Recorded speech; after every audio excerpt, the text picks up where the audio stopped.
All right, guys, here is the deal. I want to make sure you are comfortable all summer long. And you may be cocky right now. You may be thinking it's not that hot right now. And you may be thinking it's not right cold. It's just kind of perfect. It's in the middle. Well, what if I told you that you don't want to wait until you see those heat waves coming off the concrete? Oh, that's hot. That's hot. You don't want to wait until your family is absolutely miserable. And you also don't want to get that bill from the energy company saying, wow, you're using a lot, to make sure your system is cooling the way that it should. Now, just this last week, I had the folks at Polar Bear Plumbing, Heating and Air come out. I had Caleb. He was so sweet and so professional from start to finish. He explained everything that he was going to do before I signed anything. And let me tell you, I did not know how bad our system needed a tune-up.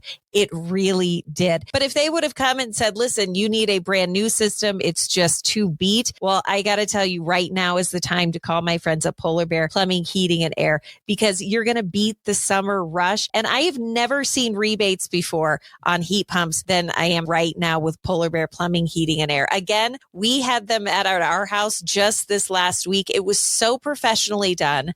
I was blown away. And I'm not just saying that because they're a client of the podcast. I'm saying that because I was genuinely blown away by the customer service that I got with Polar Bear Plumbing, Heating and Air. So get in on those rebates on heat pumps. Get in on that system checkup because, I'm so glad we did. Guys, it was bad. I didn't know how bad it was. It was bad. Caleb made me see the light, but he also made sure that my system is going to run in tip-top shape for this summer. So don't wait. If you've been putting it off, don't wait until the summer rush is here. Call my friends or better yet, go online and check out these amazing rebates. PolarBearPHA.com. That's PolarBearPHA.com. Polar Bear Plumbing, Heating and Air is a proud sponsor of the Sadie and Friends podcast. I'm going to say the thing you're not supposed to say. Let's talk about marriage. They have like a 2-second rebound rate and you're back doing the next pain in the ass thing. Parenting. Oh my gosh. They have sucked the pretty right out of me. They treat me like it, and I do their laundry. Lucky me. Sex. I'm caught between two evils. I generally like to take the one I never tried. Scary stuff like ghosts. I know it's totally out of left field, but just go with me on this. Boo, you whore. Love. I give you what you need. That's all. I'm talking about taking care of each other the best you can. What's wrong with taking care of a woman? She takes care of you. Friendships. We get our necklace says best friends forever. Actually, we wanted to say forever. I don't think you guys will be best friends forever. No offense, but sometimes you grow apart, and maybe she'll find a new best friend. They end up doing everything together. Oh, I don't even know where I would buy cocaine. Me neither. It's allergies. I promise. I am here with my friend Kelly, and Kelly actually does a podcast as well, and it's all about murder. And do you want to tell us a little about murder? Oh, do you want to tell us about murder? Yeah, I love murder. Okay, I don't love murder. I love totally the your story. thing. So my podcast is ODFM. It's 1D for murder, and the D changes with each and every episode. How did you come up with that? Because and how do you come up with D words? And is it one dick away from? Is that what it stands for? We do have one. Yeah, one dick from murder. We do have that. You know, we began as 1 degree from murder, and this big podcast came after us, thinking that we were stealing their name. They weren't called 1 degree from murder, but they had one of those words in their name, the D word. And so they were about to get a deal with Oxygen Network or something. And they were really worried that they would get them confused with us.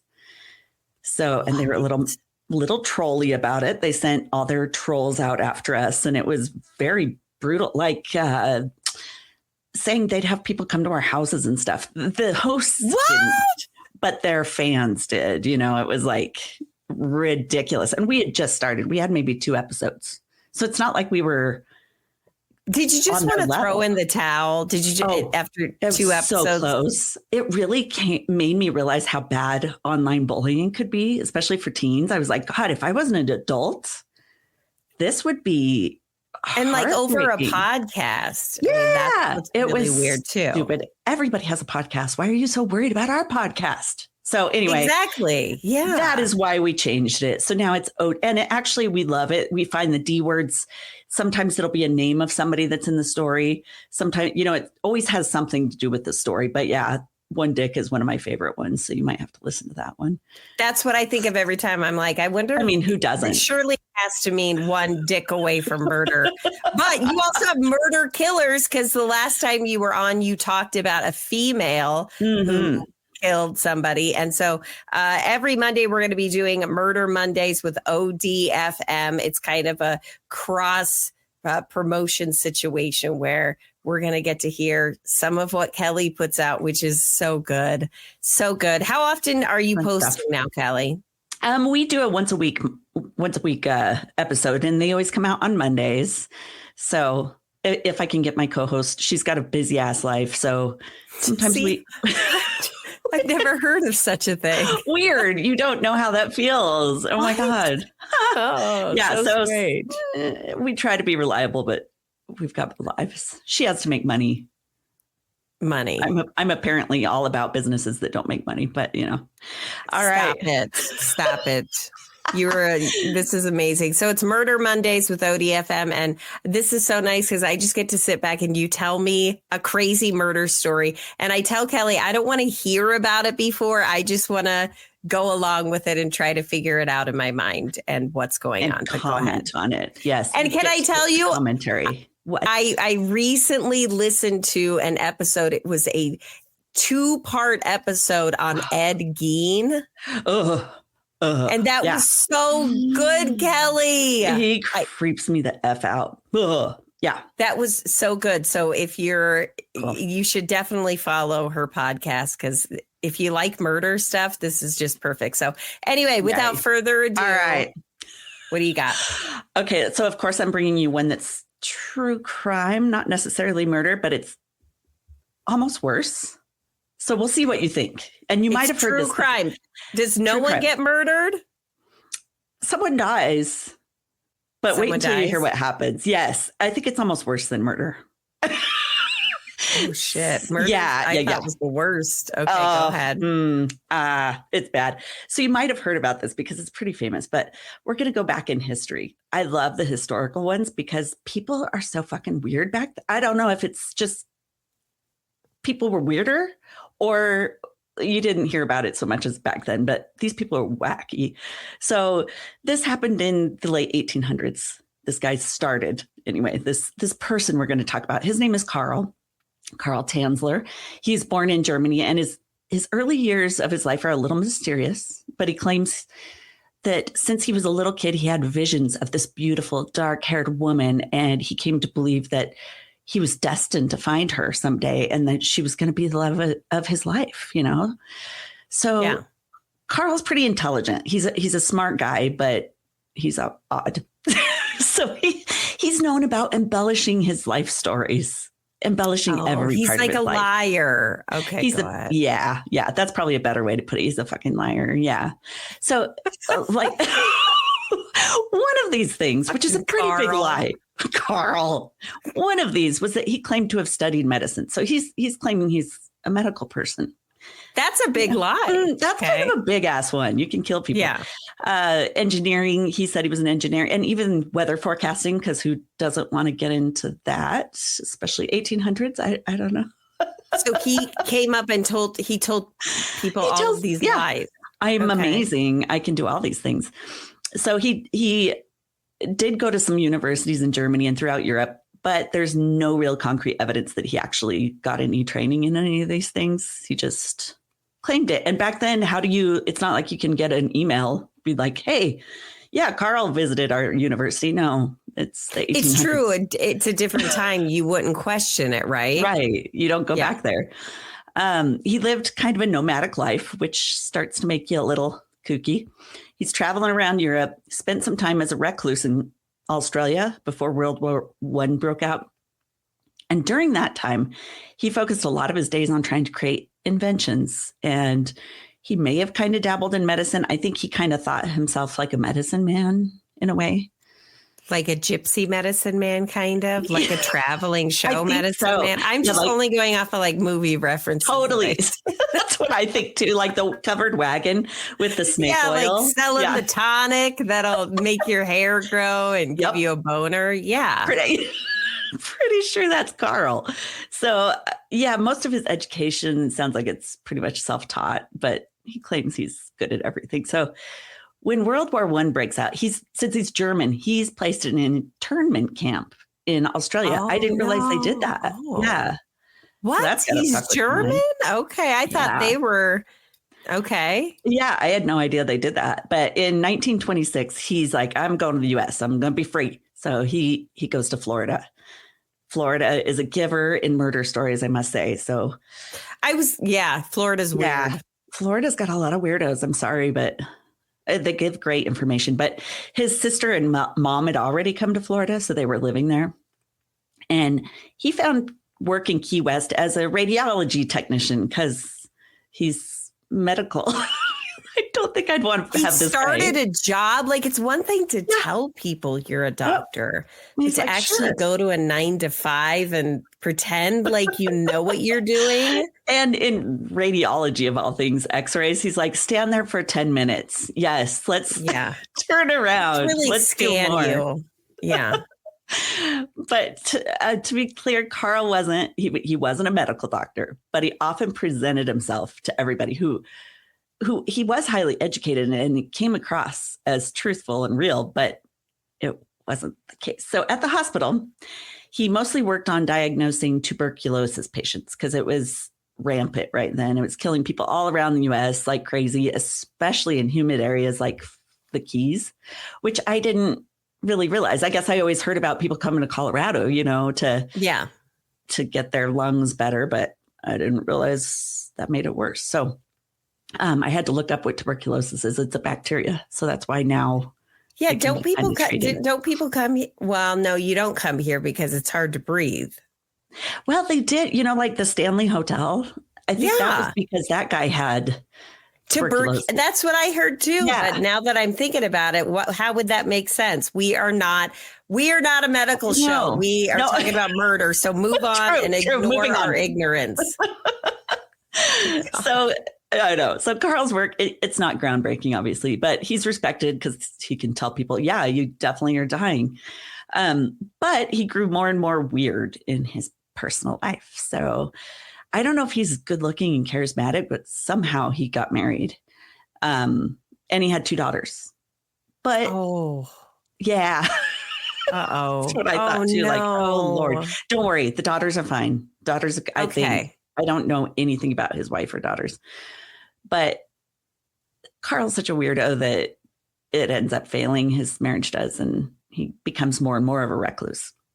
Okay. So he lives alone. He's tinkering with strange inventions and medical equipment that he's making when he's not at work. I know. Doesn't it just make you think like Dr. Frankenstein kind of weird shit? So his work colleagues, I mean, yeah. He's an odd. But good on him for passing for all this stuff. He must have been a master liar. Because you're saying really his colleagues and no one picked up on the fact that he is not a doctor. No, they're just like, sure, come work with us. Although, at that time, medicine wasn't exactly. Oh, am I cutting out? You cut out for a second. So start that again. Okay. I'll edit it. Yeah, you can edit that out. But so he lives alone. He's tinkering with all these inventions and medical equipment. And his work colleagues and neighbors said, he's so smart. He's just really odd. Something is off about this dude. So, oh my God. I know. It's ramping up. So in 1930, he's working at the hospital. Carl meets a young Cuban-American woman named Elena Milagro de Hoyos, I think. Did you make that up? Yeah. Okay. No, it's Elena. We'll go with Elena. I saw you digging. It's De Hoyos. Okay, that's her real name. That's her real name, yeah. Okay. She's this beautiful, dark-haired woman, and he immediately is like, that's the woman I've been having visions about all my life. Oh, what a creeper. But I could see how some women would be like, that's so romantic. Yeah, but she wasn't. So she's like, no, she's 21. He's 54 at this point. Oh, okay. I know. Unfortunately, Elena had come to the hospital with tuberculosis. So well, she came to the right guy. And he's infatuated. So it's incurable at the time. They had no antibacterial. They didn't realize, I think, that it was bacterial at the time. So now he's found his soulmate. He can't let her go. You know, she's about to die, but he's like, no, I'm an inventor. I'm going to find a way to save this woman. Mind you, like I said, she has no romantic interest in him, but she wants to live. So, but I feel like I'd play the part. I'd be like, yeah, baby, you saved me. We'll be together forever. Do what you got to do. I know you're a magician. Oh, boy. Yeah. So in his fever to save Elena, Carl goes to work in his home workstation, and he's working as quickly as he can to find a cure for her. So he comes up with all these strange treatments like x-rays with electrical currents that he believed could regenerate tissue. I don't know if the tissues in your lungs start to tear away. I don't know, but yeah. Not to break in, but like, it seems like this guy is pretty smart. Like, I mean, why didn't he just become a real doctor instead of a fake doctor? You know, he was smarter. He was one of those people that's, I think, probably a narcissist. Like, I'm so smart. I could do better than these doctors. They don't know what they're talking about. Yeah. You're right. I keep forgetting he's an asshole. Go ahead. He's an asshole. Yeah. So he makes up these chemical mixtures too, and elixirs that he has her drink. You know, all these. Again. I'm going back to that like old timey. Okay. Oh God. Okay. That made me think of Merkins. Do you know what a Merkin is? Oh, isn't that a fake puebe? Yeah. Like a merkin. It's like fake pubes, right? Like a wig. Yes. That's so weird. That makes me think of the Merkin dealers at the same time. You know, they would sell it to prostitutes who had to shave because of lice and things. I didn't know that. Kelly, you're so full of 1800s pubic hair info. I am so into 1800s vaginas. You are. Calm down. Okay. I'm calming down. Okay, I'll get back to this. Okay, so this guy's a complete gross guy. He's in his 50s. He pretends to be a doctor. He gets hired. He's doing pretty well. He's doing okay. A 21-year-old hottie comes in. She's really sick, and he's like, "I'm going to save her because I'm in love." She has no interest in him. So continue on. No. All right. So he's believing his methods are cutting edge, and they for sure will work. So for some strange reason, though, his experiments fail, and Elena dies in October of 1931. Yeah, so it didn't work. She had to pretend to like those old balls for a while. It didn't even pay off.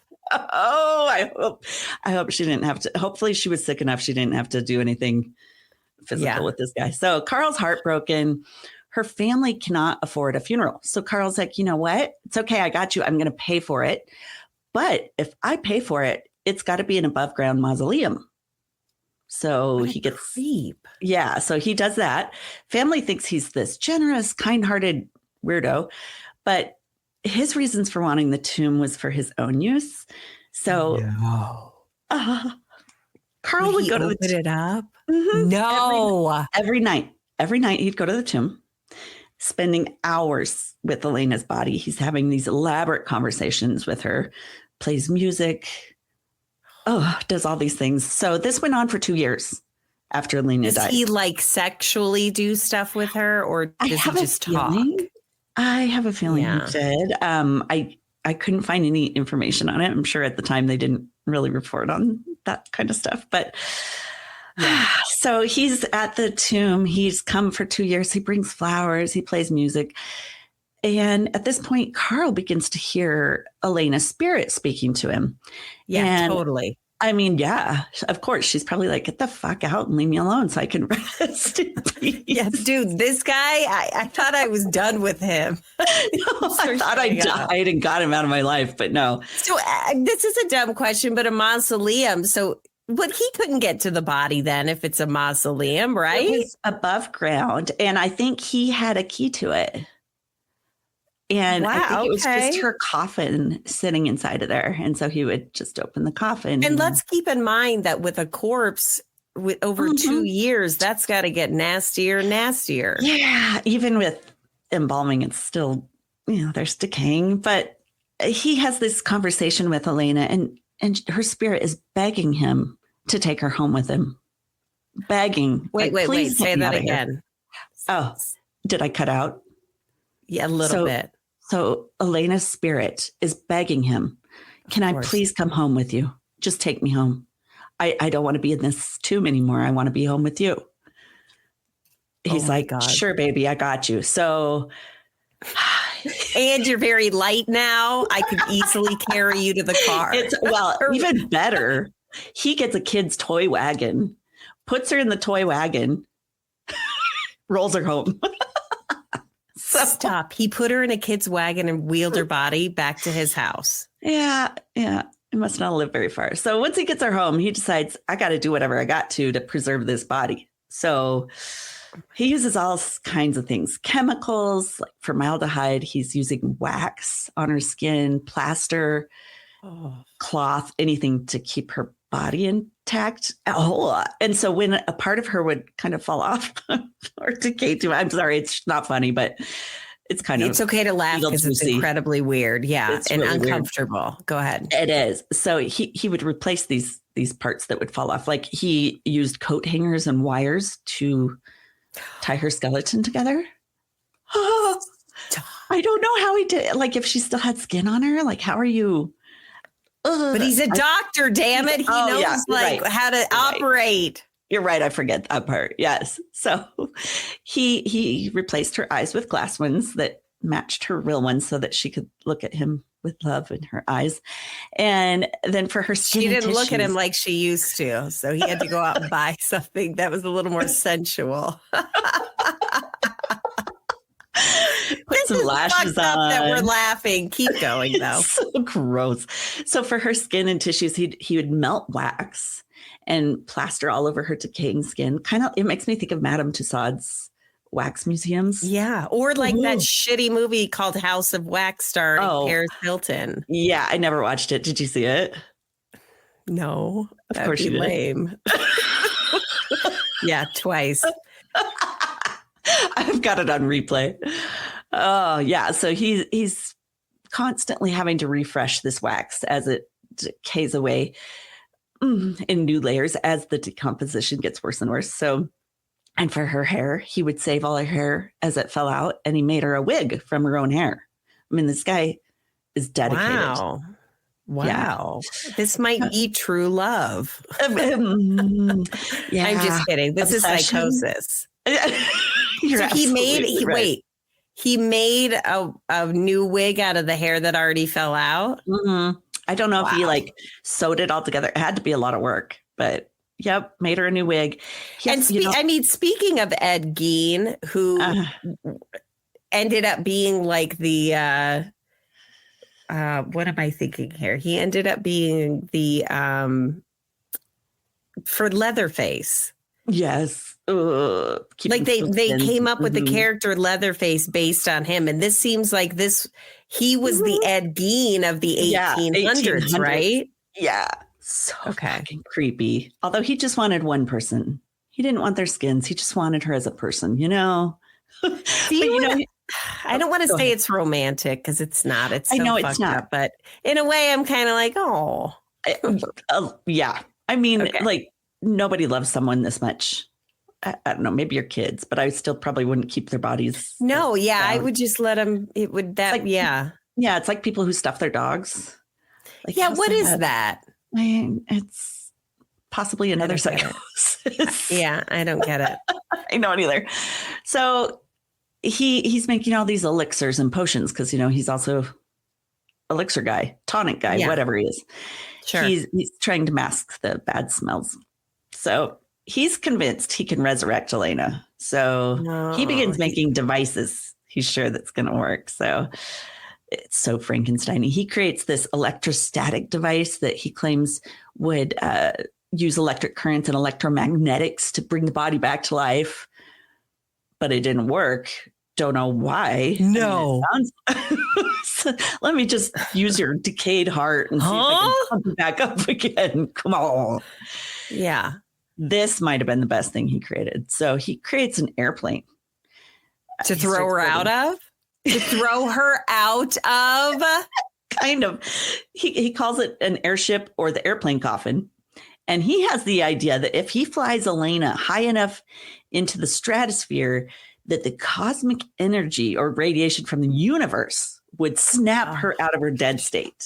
Yeah, he is on another level. And what's so sad also is that this family is probably going to the mausoleum. They don't know she's not there because no one goes in and cracks open. No. Let's see how we're doing now. Right. I mean, like, so they're probably going to visit her and she's not even there because he's got her in an airplane. Oh, so bad. Well, shockingly, Carl never got the plane to work, so he couldn't even test it out. Well, and that was my next question. Is he a pilot now? Yeah, he's everything. Okay. No, weird. This is so weird. I know, it's so bad. But by this time, it has been 7 years that he's lived with 7 years?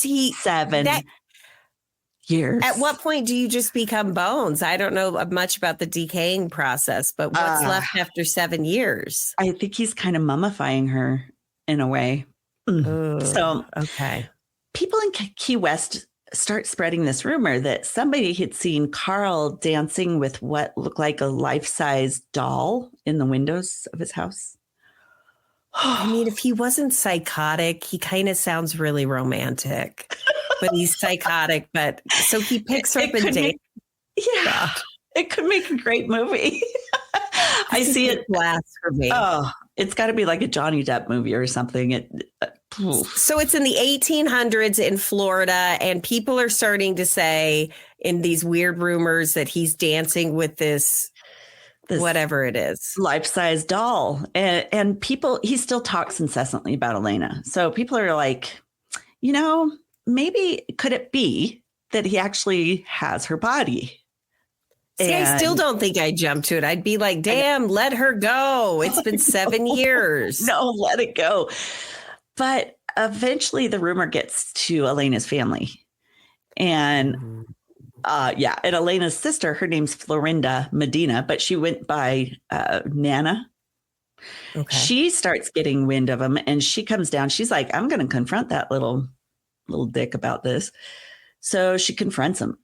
And Carl, instead of denying, he's like so proud of what he's done. He's like, yes. Oh my God, wait until you see her. She's amazing. She's beautiful. Carl, wonderful. Holy You're welcome. Yeah. Have you done this for her? No, but I did. He finds nothing wrong with what he's doing. He's motivated by love. This must be, I am doing the most romantic thing ever. Like you said, he's honoring Elena's wishes. So yeah. Wow. Nana, she's like, okay, well, I'm going to come to your home.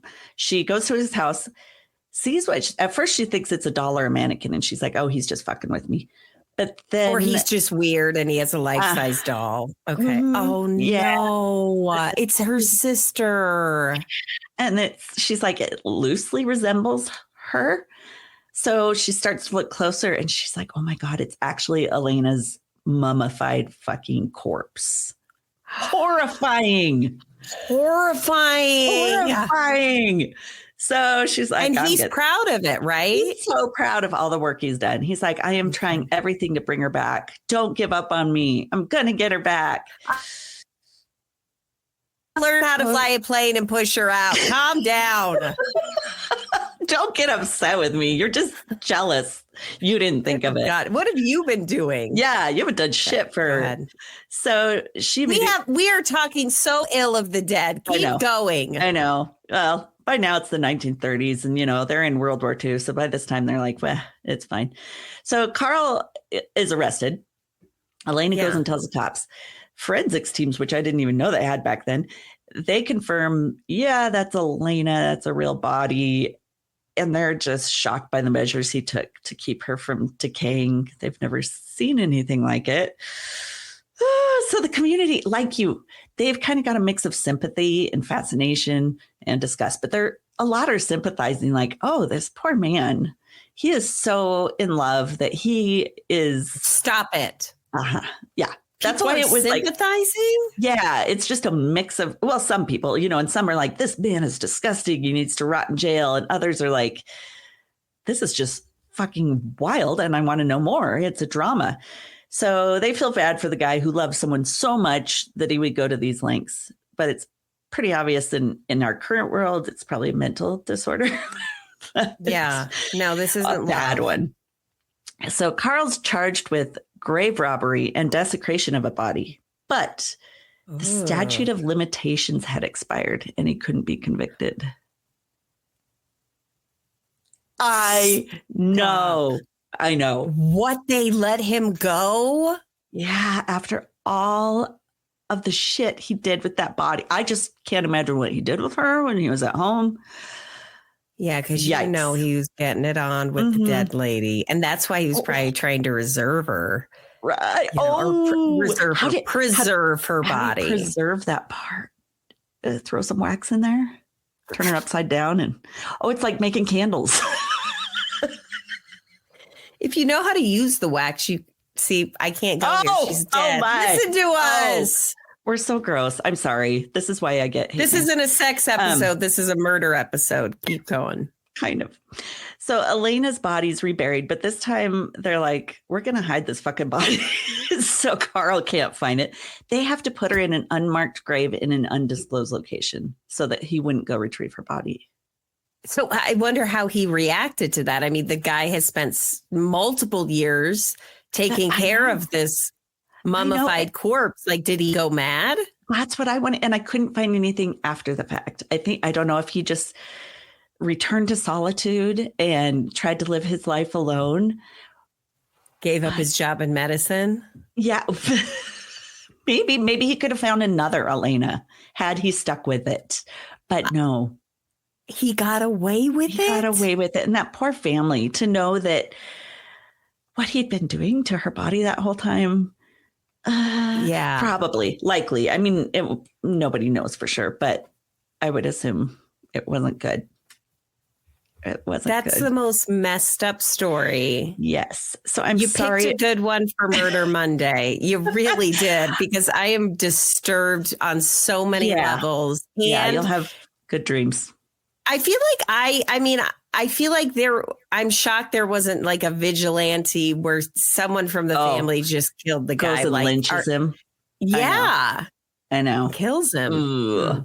Yeah. We'll see. I need to know more about it. It was funny because I was telling my family about it last night. And of course, one of my sons like, I saw this story on YouTube on something. I'm like, dude, you're 17. Maybe you should be watching Happy Little Things. I don't know. But I don't know. Murphy recently had a friend over and she showed on the iPad. Somehow she got onto the YouTube and she found a video of the little Saw guy that rides the tricycle. Yes. Oh my God. She showed the kid and the mom called me because for 3 days the kid didn't sleep and I had no idea. I know. Shit. Yeah, Oops. It was a mess. It was. She sounds like me. I would do that. I know, and I'm thinking to myself, "Oh God, I'm such a good parent." There's so many worse things. That's insane. Yeah. So that is the story. Yeah, of Carl Tanzler and Tanzler. Yeah, I don't know. Maybe it's because he was German. Just kidding. I shouldn't even go there. I'm German. How dare you? Well, that's why I was like, Sadie's got to be German. You look so German with your mustache. But you know what? It's the camera. That's a shadow. Oh, it's a shadow. You know I wax that shit because I'm German. I also have to wax my feet. It's a mess. Being German is not as beautiful and glamorous as it's made out to be. With all the sausages. Yeah. Oh, so yeah, Oktoberfest is coming. That means like sausage. That's my time. Catching contests. That's my time. These are my people. These are my people. That's my time to come out. How about the lederhosen? All right. Yeah. Kelly, cool. Thank you so much for coming on for today's edition of Murder Monday with ODFM. Again, you need to subscribe to her. This podcast is so good. And it's all about different kinds of crazy murders and weird things like this. And for some people, that might be troubling. So Monday might not be your day to listen. Yeah. But I think for the majority of people, these stories are just It's fascinating. But like in a sick way. But we're sick people, so we are sick people. And if you are listening to Sadie, then I know you can listen to us. You are definitely sick. I know, dude. It's bad. Kelly, next week, if I want you to tell the story of the two friends that went camping and they met the straight. I text you about it. You did. That's a good one. Okay. That's a good one. Can we do that next Monday? That one. Yes. Okay. Yes, perfect. I will tell you that one. So all good. right. All right. Thank you so much for listening.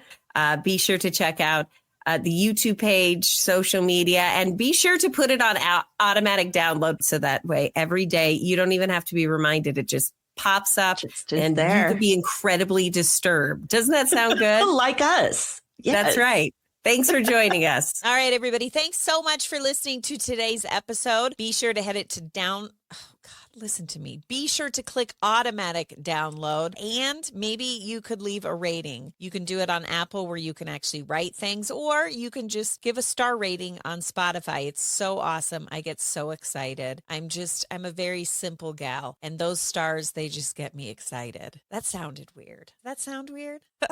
Before I leave, I just have to say a big thank you to my friends at Garage Door Service and Sales. Garage Door Service and Sales, they've been in business for decades, literally decades. I mean, like older than me.